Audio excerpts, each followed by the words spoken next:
What's up, guys? We've got an AQ video today. Now, I loathe AQ. I think it's the worst game mode in mcoc. However, I did want to showcase how versatile Immortal Abomination can be in AQ, and I might have a series of these videos with Immortal Abomination. Just kind of depends on what we do for our path. So, I brought the Heimdall Angelus synergy for that Indefinite Fury. Just dash back, hold block for a second and a half, and you'll gain that Fury buff for the rest of the fight.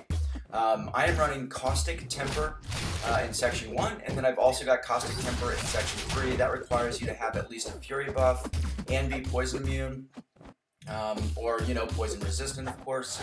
So, this is Day 2, and Day 2 for Loki runs Parry Curse. We feel like it's the second most agitating epic mod. So, it is map 7. We do run epic mods.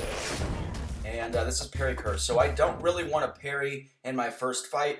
Fortunately, with Immortal Abomination, he's so tanky. He mitigates so much physical damage through the block with his physical resistance stacking with every poison that he has on himself. And of course, with willpower, he's just going to be healing from his self-inflicted poisons throughout the fight. So he is really perfect for Parry Curse. Now, if you guys aren't familiar with how Parry Curse works, in your first fight using an attacker, every time you parry, you're going to reduce the parry stun timer by 25%, up to 100%. So they become basically stun immune. However, if you don't parry at all in that first fight, then your next 2 fights, you're going to have a 0% stun reduction, aka you can just freely parry. So that first fight against Carnage, I want to just play him stun immune basically, not trigger any parries, and that allows me to use parry on the next 2 fights. So that Iron Man, and then we have Howard the Duck. Now, for whatever reason, Howard the Duck was super weird. Just the AI caught me off guard quite a bit. So I'm gonna get caught twice in this fight, and once is here, I just kind of mistimed a dash back, and I'm trying to bait out his SB1 because I can fully dex his SB1 pretty easily, and I just didn't want to take that block damage from his SB2. However, there I get the Indefinite Fury from the Heimdall Angelus synergy, which I need to be able to do damage on Caustic Temper Pass. I get caught again trying to bait him, and for whatever reason, he's just not throwing his special one. So, I think at this point, I'm just like, screw this. We're just going to push you over to the SB2. Of course, he throws that instantaneously. And I can just, you know, take that on the block. Not really a huge deal. Now, here, I just get unlucky. And he Thunderquacks. I parried him, and it didn't turn off the Thunderquack. So, I get a reparry, but I lost a ton of my health from Thunderquack. Now, my goal on this run, I knew that obviously I was going to make a video about it. My goal was to use 0 items. And I know that, you know, I can obviously heal up with Immortal Abomination through willpower. I'm going to showcase that in some of the other fights, because this fight I'm really not going to be able to heal up that much. I'm going to take a lot of block damage, and of course the recoil damage does not help either. Plus class disadvantage, just increasing the attack of Black Panther through my block and all that stuff. So, I'm not really going to get too much into exactly how to play Immortal Abomination. I guess the very simple version is, you know, in Alliance Quest, it might actually be beneficial to just not throw your specials, because then you're not going to have to worry about recoil. You definitely want to run at least Liquid Courage, which is what I'm running mastery-wise this day. But, alright, so here we start the fight at, you know, 22%. And Hela is going to be hitting fairly hard because she's got her own Fury buff, and that's not going to drop off until her, you know, those 190 little angel-looking charges are fall to 0, but they have a reduced timer or whatever to fall off on this node specifically. So anyway, she's going to be hitting pretty hard, and every time she throws an SB1, she's going to gain another Fury buff. So I am going to make a mistake right here, actually. But before we get into that, I want to highlight and very fast pace the healing. So I went from 22% all the way up to 40%, precipitating this mistake.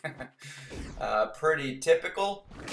I just mistimed the dex on her SB2, take a nice big chunky SP2. And yeah, I'm gonna survive this fight, obviously, but my itemless hopes for this AQ run are not gonna happen. I delayed my attack there after I parry stunned her because I wanted to try to get a little bit more healing off. But all right, I'm gonna throw in 2 potions at this point because, you know, I don't want to use a revive. So I'm gonna get into 45% here, which is essentially where I was at had I not taken that SP2 on accident from Hella. So this is kind of serve as an example of his sustainability even still. You know, the only reason I used potions here is because I screwed up. So, but he is super safe, obviously. And basically, in a lot of the fights, what I do is I try to throw an SP2 to get Toxic Aura on myself, which is going to inflict poisons on the defender a lot quicker. And then once you inflict 10 poisons on the defender, those poisons convert into an acid burn, which does passive damage. It's a ton of damage too. It can do between 3,000 and 5,000 passive damage per tick, so 6,000 to 10,000 damage per second, depending on your master build and your rank. But after you throw the SP2, then you're just gonna, you know, for the most part, want to recycle your SP1s. What that does is it inflicts 4 poisons on yourself, and it pauses the Toxic Aura timer on yourself, which just allows it to stay up for longer. Now, another thing to note is, obviously, my Immortal Abomination is unawakened. If he was awakened, I would start every fight with 3 poisons, which would significantly improve the build-up or the ramp-up, or reduce the ramp-up time.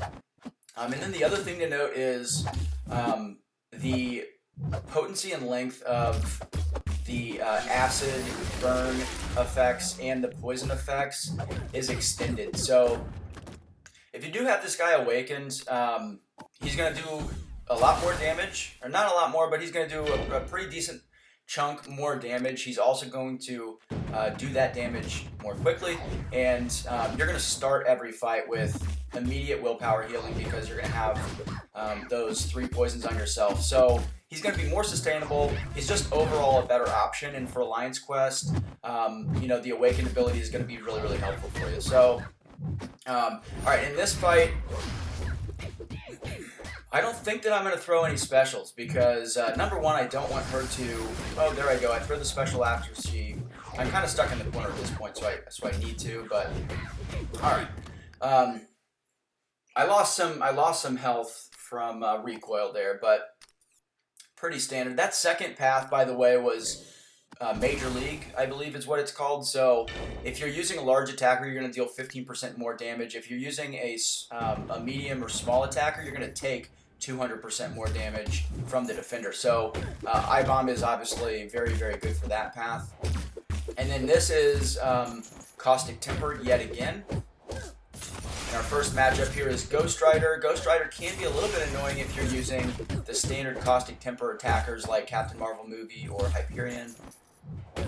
Especially if he doesn't want to throw his specials and stuff like that. But with class advantage, Immortal Abomination is really good here.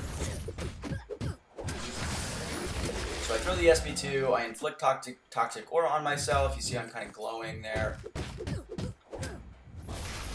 And I just want to build up his poisons to 10, then they'll convert. But I don't even have to worry about that because he's dead already.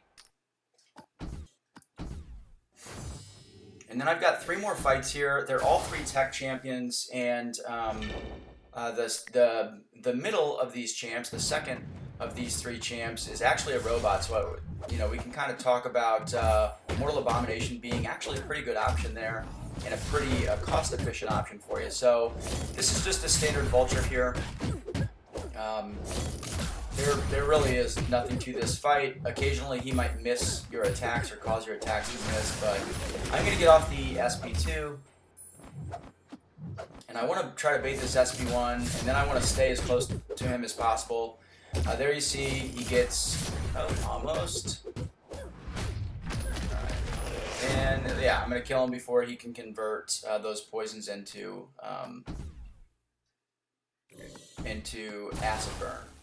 Alright, so Nebula, I was actually kind of interested how this matchup would go But I decided I'm just not going to use any specials because I can't poison her. Acid Burn is like Omega Red's Death Spores or Nova Flames, and that there are no immunities to it. Even a poison immune champion is going to take passive damage from Acid Burn, which is awesome. So if you guys want to use Acid Burn against a poison immune champ, since you're not going to be able to get stack 10 poisons on them, you can throw the SP3. That'll immediately trigger Acid Burn on the opponent, which is great. But what I'm going to do is I'm just going to hold my specials, my Special 1 and Special 2, because I'm just going to inflict poisons on myself, and that's going to allow me to heal quite a bit.